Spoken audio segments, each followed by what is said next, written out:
Hello viewers, today's our topic about how to add a free map to your Divi website. So let's get in. Go to the page where you want to add your map. Add a row, one column.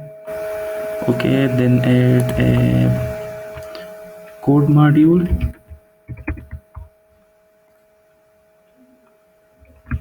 When you add the code module, go to the Google Map and search your map, your address here. So I already searched my address here. Okay, then go to the share, and the share there is embed a map option as here. Click on this,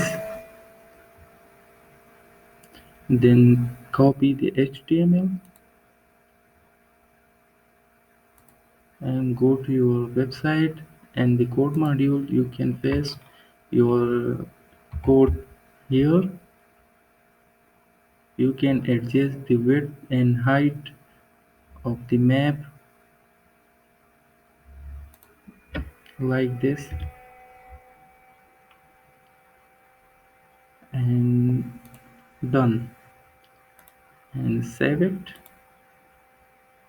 Okay, thank you. This is a free map for your website.